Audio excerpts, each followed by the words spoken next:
The email came in at 9:17 on a Tuesday night, with a subject line I still remember word for word. It's time you stepped away. 9 words in the body. That was all my son thought I was worth after 38 years of building the business he was now pretending belonged to him. Dad, stop draining our company. Leave your keys in the mailbox. I was sitting in the back booth of Marlene's Diner in Blue Springs, Missouri, eating meatloaf I didn't have much appetite for, when my phone lit up. I read it once, then again.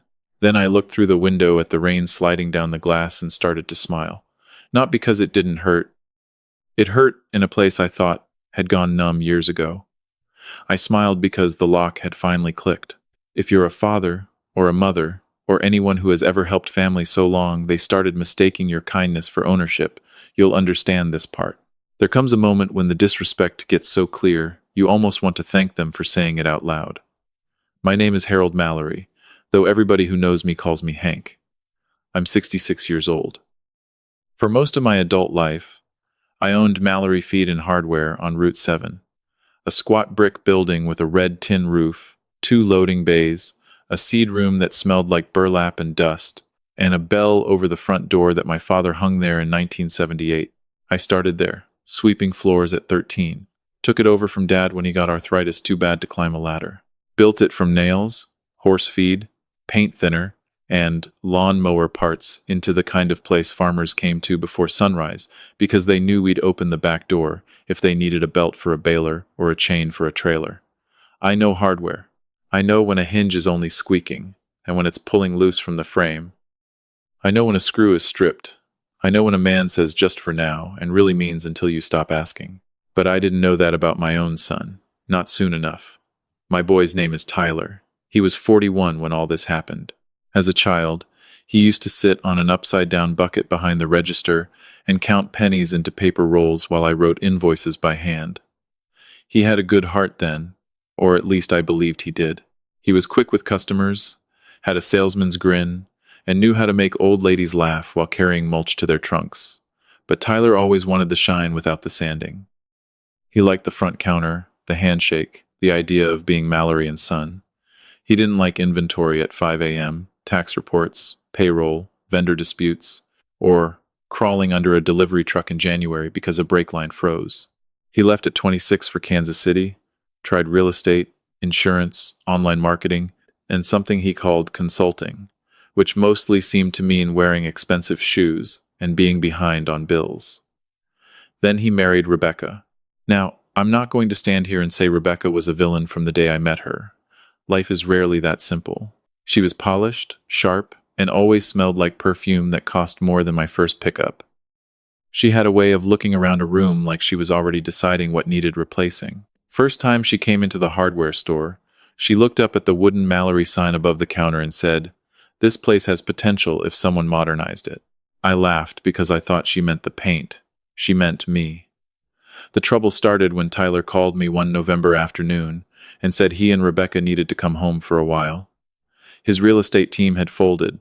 Her boutique marketing job had cut commissions. Their rent in Overland Park had jumped again. They were restructuring, which is one of those words people use when they don't want to say broke. I had an apartment above the store, one I used to rent to seasonal workers. 2 bedrooms, old pine floors, view of the parking lot and the grain silos across the highway. I told them they could stay there 6 months, rent-free, while they got steady. 6 months. I said it twice. Tyler said, "Absolutely, Dad. We just need a reset." That was 14 months before the email. I want to be fair to the man I was then. Saying yes wasn't foolish by itself. He was my son. Rebecca was my daughter-in-law. They had my grandson Owen, who was 8 and still small enough to run into my arms when he saw me. I had space. I had money in the bank. I had a business that could use some online help. What kind of father turns away his boy when his boy says he's trying to stand back up? So I gave them the apartment. Then I gave Tyler a paid position managing online orders. Then I let Rebecca redesign the website. Then I let Tyler sign small vendor checks up to $5,000 because he said customers expected faster decisions than waiting on Dad. Each thing sounded reasonable when it was alone. That's how it happens, family. It doesn't start with someone stealing your chair. It starts with them asking if they can move it closer to the window. And by the time you realize you're standing in the hallway, they've already decided you like it there. The first few months were almost good.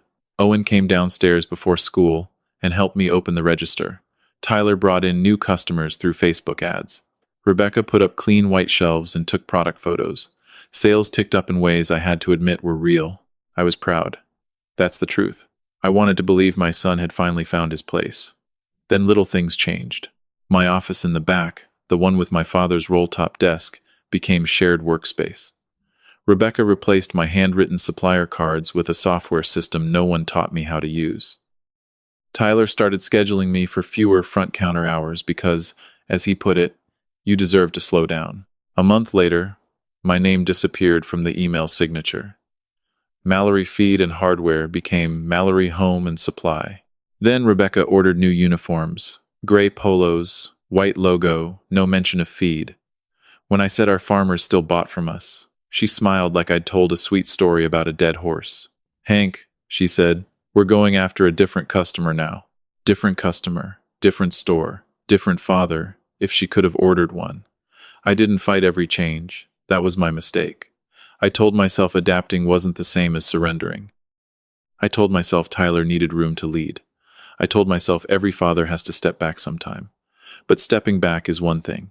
Being backed out is another. By spring, Tyler had stopped asking before making decisions. He switched our feed supplier because Rebecca said the old sacks looked too rural in photos. We lost 3 horse farms in a week.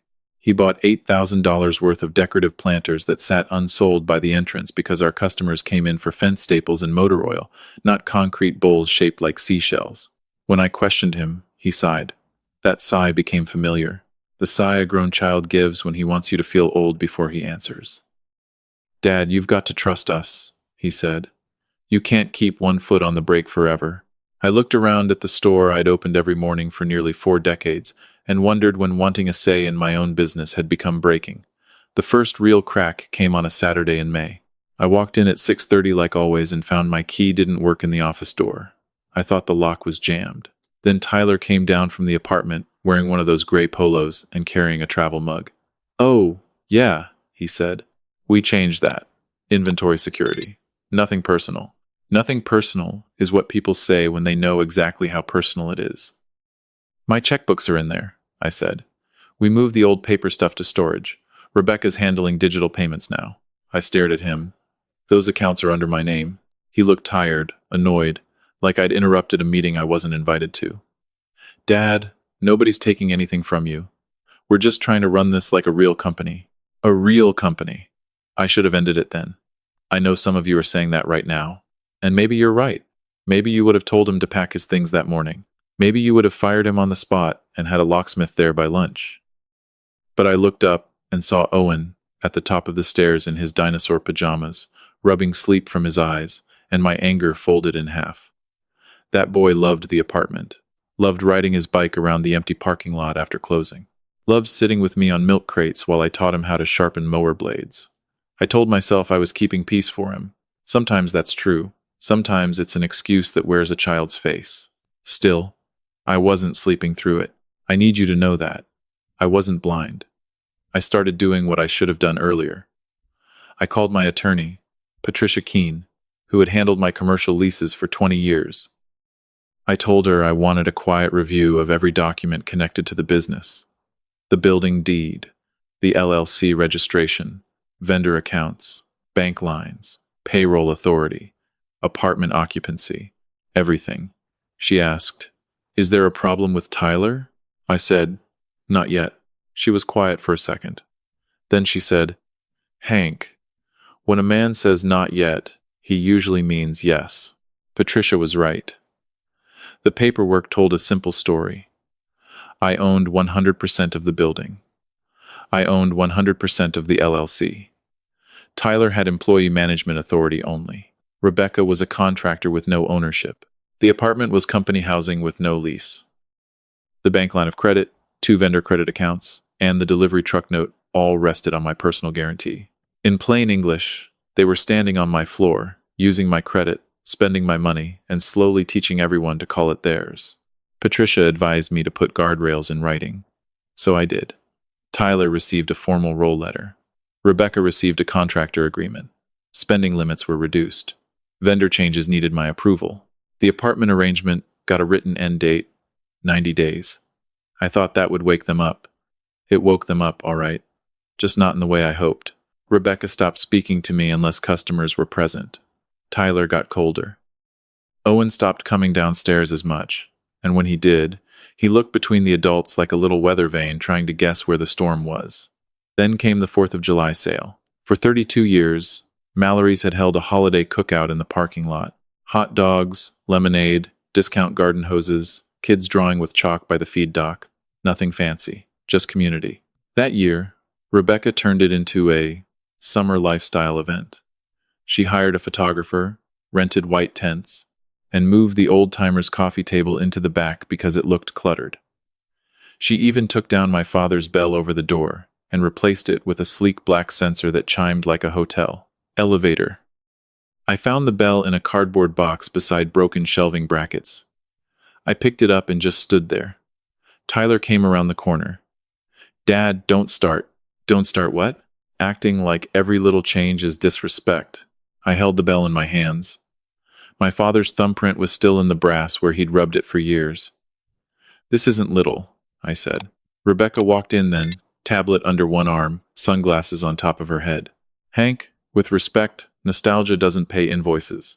That one landed harder than she knew. Because invoices were exactly what I'd spent my life paying, hers included. I put the bell in my truck and drove home early. Not to the apartment. Not above the store. My own little ranch house 3 miles away, where I had lived alone since my divorce nearly 15 years earlier. My ex-wife, Linda, and I were friendly enough, but not close.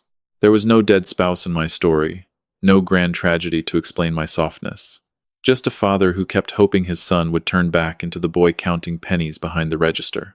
That night, I sat at my kitchen table and added up the last 14 months. Free apartment, $21,000 at market rent. Payroll paid to Tyler, $58,000. Contractor fees to Rebecca, $36,000. Personal charges slipped onto company cards, nearly $18,000. Vendor losses from bad decisions, hard to count, but enough to feel. The total I could prove was just over $133,000. I stared at that number until the digits blurred, not because I needed the money back, because numbers don't flatter you. They don't make excuses. They don't say, "He's your son." They just sit there and tell you what has been true while you were busy trying not to see it. 2 weeks later, Tyler crossed the line in front of customers. It was a Thursday afternoon. I was helping Mrs. Donnelly pick out drawer pulls for an old kitchen cabinet. She'd known me since I had hair the color of Tyler's. Rebecca came up and told me she needed the counter cleared for a product shoot. I said I was with a customer. Tyler stepped in fast, smiling, but his eyes were hard. "Dad," he said, "why don't you let the team handle sales today?" Mrs. Donnelly looked embarrassed for me. I said quietly, "I am the team." His smile twitched. Not really anymore. There it was. Not shouted. Not dramatic. Just 5 words, said in the middle of the store my father built and I kept alive. Mrs. Donnelly put the drawer pull back in the bin. She looked at Tyler with the kind of disappointment only an 80-year-old woman can deliver without raising her voice.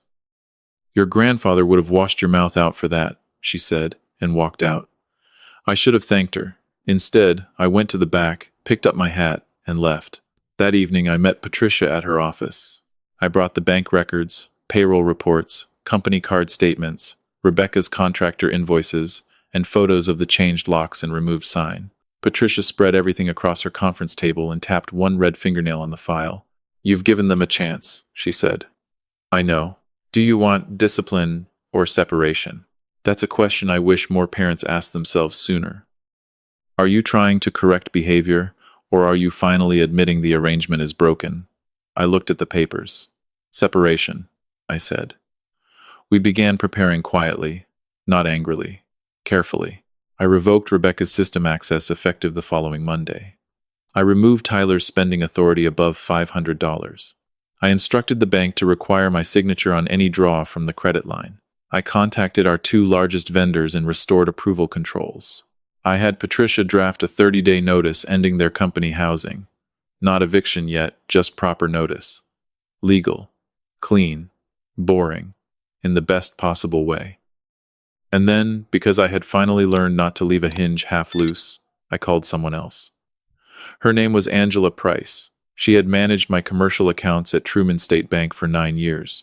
She knew every loan, every seasonal draw, every note tied to the store. I told her I wanted a full review of the business credit and my personal guarantee. She lowered her voice. Hank, is Tyler aware? No. Should I be concerned? I looked at the framed photo of my father on Patricia's shelf, taken the day we expanded the feed room. Yes, I said. You should. The meeting was scheduled for Wednesday morning. The email came Tuesday night. Dad, stop draining our company. Leave your keys in the mailbox. I sat in Marlene's diner with my cold meatloaf, rain tapping the window, and read those words until they stopped hurting and started clarifying. Our company. My keys. The next morning, I shaved, put on a clean blue shirt, and drove to the bank. Tyler and Rebecca were already there when I arrived, which surprised me only a little. Angela had called them in as active managers for the review. They sat side by side at the conference table. Tyler looked nervous. Rebecca looked irritated, which was her version of nervous.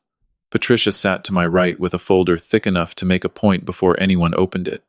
Angela began politely. Bank people are trained to sound calm while handling dynamite. We're here to review authorized access, credit exposure, and guarantor status for Mallory Home and Supply. Mallory Feed and Hardware, I said. Rebecca glanced at me. Angela nodded. Mallory Feed and Hardware legally. That little word legally sat in the room like a hammer on a table. Tyler leaned forward. Can we just get to the issue? Dad has been emotional about some branding changes, and now he's interfering with operations. I folded my hands. Rebecca added, We've done everything. The website, the events, the new customer base. Hank shows up and confuses staff. He doesn't understand where the company is going. Angela looked at me. Mr. Mallory? I slid a printed copy of the email across the table. Nobody spoke while Angela read it. Tyler's face changed first. Not regret. Calculation. Rebecca said. That was taken out of context. Patricia opened her folder. It's an entire email. There is no context missing. Tyler swallowed. Dad, I was frustrated. There it was again. The universal apology of people caught holding the knife. I was frustrated. I didn't mean it that way. You're overreacting. I turned to him. You told me to leave my keys in the mailbox. It's our workplace, he said. No, I said. It is your workplace. It is my company. Rebecca laughed once. A sharp little sound. With respect, Hank, you haven't run that place in months. Angela looked down at her file. Ownership records show Harold Mallory as sole member of the LLC and sole owner of the property. Rebecca's mouth closed. Patricia continued, calm as church bells. Tyler Mallory is an employee with limited management authority. Rebecca Mallory is an independent contractor. Neither holds equity, neither is named on the deed, neither is named on the bank guarantee. Tyler looked at me then, really looked. For the first time in months, he looked less like a manager and more like my son. Dad, he said quietly. I hated that it still moved me. I hated that some part of me wanted to stop the meeting, take him outside, buy him coffee, and give him one more chance to be decent. But then I remembered Mrs. Donnelly putting that drawer pull back. I remembered my father's bell in a box. I remembered Owen learning to stay away from the adults. I remembered the email. So I let Patricia speak. My client is revoking non-essential access effective immediately. The bank line will remain frozen pending review. All company cards issued to Tyler and Rebecca Mallory are canceled. Vendor credit approvals revert to Mr. Mallory alone. A notice terminating company housing has been prepared and will be served this afternoon. Rebecca stood up so fast her chair hit the wall. You can't throw out your grandson. That was the arrow she'd been saving. Not Tyler, not herself, Owen. I felt it. Of course I felt it. I love that boy more than I love air some days. But I had already learned something by then. People who use children as shields are counting on your love to make you stupid. I looked at Rebecca and said, Owen will always have a bed in my home. So will Tyler, if he comes without threats and without lies. You are not being thrown out. You are being removed from property you do not own after abusing an arrangement you were given for free. Her eyes went glassy, but not with tears, with rage. Tyler whispered, Rebecca, sit down. She didn't. Angela cleared her throat. There is also the matter of personal charges on the company card. That was the second hammer. Patricia laid out the statements. Spa charges. Hotel weekends labeled vendor development. Designer furniture delivered to the upstairs apartment and paid through the store account. A lease deposit for Alexis charged under delivery promotion. $17,840 and some cents. Rebecca said nothing. Tyler stared at the table. Angela said, the bank will require reimbursement or formal classification as owner draw. There is no owner draw, Patricia said. They are not owners. Silence. If you've never sat across from someone you love while the truth undresses them, I can't explain the ache of it. It wasn't triumph. It wasn't joy. It was like watching rotten wood finally break under weight everybody pretended it could carry. The notices were served that afternoon. Tyler called 11 times before supper. Rebecca texted paragraphs. Then Linda, my ex-wife, called from Springfield. What happened? She asked. I told her the short version. She was quiet for a long while. Then she said, Hank, I love our son, but I warned him 10 years ago that charm isn't character. That one hurt too. Not because she was wrong, because she wasn't. The next week was ugly. Rebecca posted vague things online about elder abuse works both ways and toxic parents who can't let go. Tyler came into the store twice trying to talk employees into ignoring the access changes. He told our cashier, Mel, that I was having memory problems. Mel is 23 and has purple hair and more spine than men twice her size. She told him, Mr. Mallory trained me himself last week on the paint system. Try again. By Friday, Tyler's company email was locked. Rebecca's contractor agreement was terminated for misuse of funds. The apartment deadline stood. Then I did the thing that surprised everybody. I sold the business. Not the building. Not right away. The business. For years, my assistant manager, Darnell Brooks, had been the man actually keeping the store steady whenever I was sick or traveling. 48 years old, former Army mechanic, father of 3 girls, knew every farmer by first name and every invoice by smell. He had tried twice to get a small business loan to buy into the store, but banks don't always see character on paper. I saw it. So Patricia and I structured a sale he could carry. Reasonable down payment, 10-year note. Inventory financed through vendors who trusted him because they'd already been working with him for years. The name stayed Mallory Feed and Hardware for 6 months, then would become Brooks Feed and Hardware. The old bell went back over the door the day he signed. When Darnell rang it after the papers were done, I had to turn away for a minute. Tyler found out from a notice taped to the employee entrance. He came to my house that night. I saw him through the porch window, standing in the yellow light, raincoat dark at the shoulders. For a second, he looked 17 again, coming home late and hoping I'd be asleep. I opened the door but left the storm door locked. Dad, he said. You sold it? I sold the operations. I still own the building. To Darnell? Yes. His face twisted. He's not family. No, I said. He acted like it. That got him. He stepped back like I'd slapped him. Maybe I had, with the truth. I was trying to make it better, he said. Were you? He looked away. Rebecca pushed some things too far. I nodded slowly. And you let her. His mouth opened, then closed. That was the moment I wanted from him. Not a perfect apology. Just one honest sentence. He didn't have it yet. Instead, he said, Where are we supposed to go? I kept my voice steady. You have 23 days left in the apartment. Darnell offered to let you apply for a sales position under him if you want income. His eyes flashed. Work for him? In Grandpa's store? In Darnell's store, I said. He stared at me through the glass. Then he laughed once, bitter and tired. You really are done with me? No, I said. I'm done funding the version of you that treats me like an obstacle. He left without another word. On day 28, they moved out. Or tried to. Rebecca refused to let the property manager inspect until Patricia sent a civil standby request. A Blue Springs officer came out, polite and bored, while Darnell, the property manager, and I stood in the parking lot. Tyler wouldn't meet my eyes. Owen ran to me and hugged my waist hard enough to hurt my back. "Grandpa, are you mad at me?" he whispered. I knelt down, slow because my knees aren't decorative anymore. "Never," I said. "Not 1 minute of your life." Rebecca called from the stairs, "Owen, get in the car." I kissed the top of his head and let him go.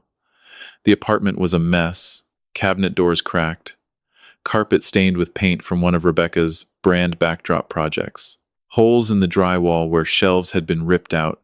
The old apartment stove was gone, replaced by a stainless one they apparently intended to take with them until the officer explained built-in appliances weren't souvenirs. Repairs came to a little under $9,000. I filed the claim, not because I needed the money, because consequences teach what speeches can't. The Lexus disappeared 2 weeks later.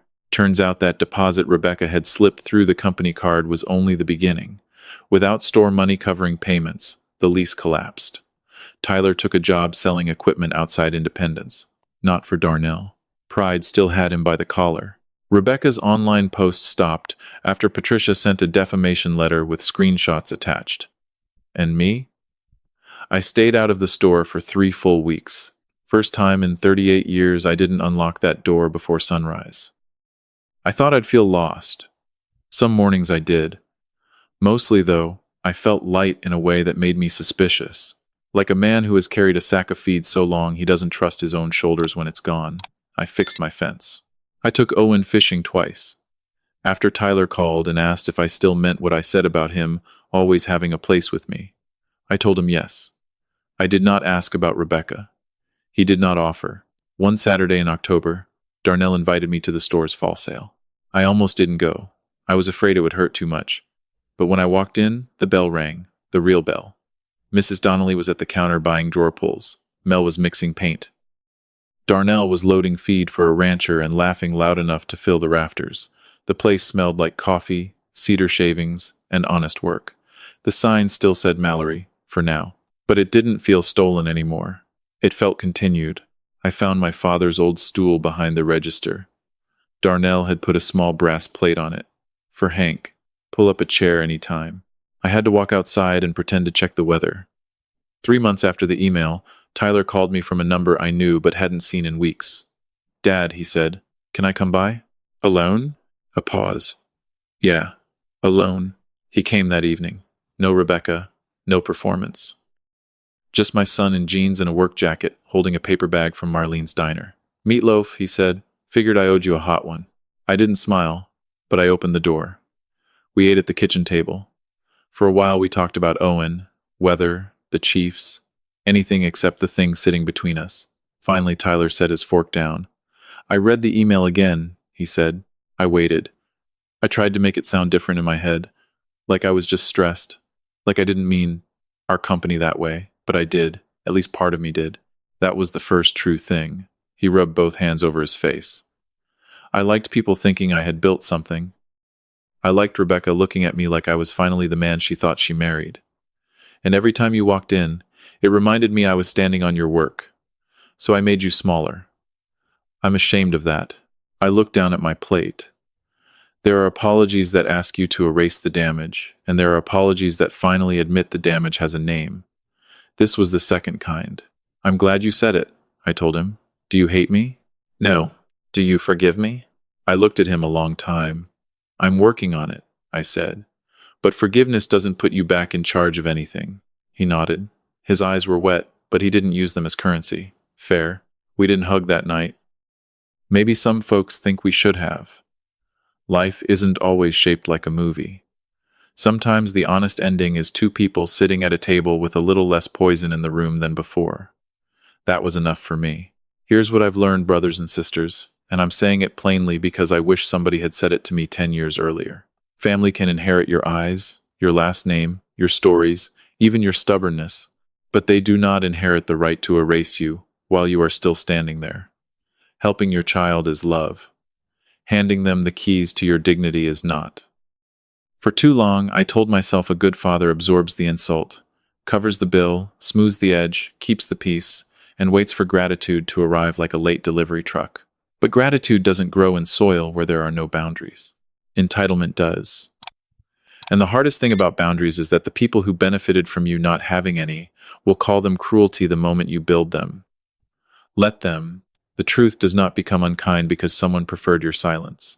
I still see Owen. Tyler and I talk, not every day, but enough. Rebecca has not apologized. Maybe she will someday. Maybe she won't.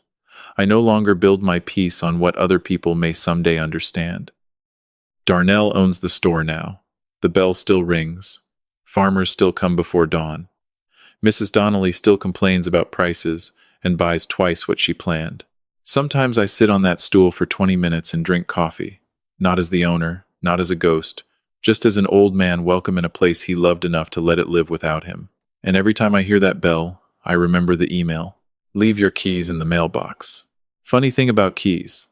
The wrong person can hold them for a while. They can copy them, jingle them, act like the door answers to them. But ownership is not noise. It's not confidence. It's not a logo on a shirt or a name in an email signature. Ownership is what remains when the paperwork is opened, the accounts are reviewed, and the truth finally gets a chair at the table. So tell me what you think. If you believe I did the right thing, comment with a 1. If you think I went too far by taking the business away from my own son, comment with a 2. And if you think I should have acted sooner, comment with a 3. And while you're there, tell me where you're watching from and what time it is in your part of the world. I always like knowing how far a story can travel before it finds someone sitting in a kitchen, a garage, a porch, or a quiet room thinking, I've been there. If someone in your family has ever made you feel like a stranger inside the life you built, I hope you remember this much. You are allowed to change the locks on disrespect. You are allowed to stop paying for your own erasure. And you are allowed to love people from the other side of a boundary they should never have crossed. Kindness is strongest when it has a backbone. Loving family does not mean letting them spend your peace, your work, or your dignity. Sometimes the most caring thing we can do is tell the truth, set a fair boundary, and leave the door open only to respect. A home, a business, or a heart can heal when honesty is finally welcome there.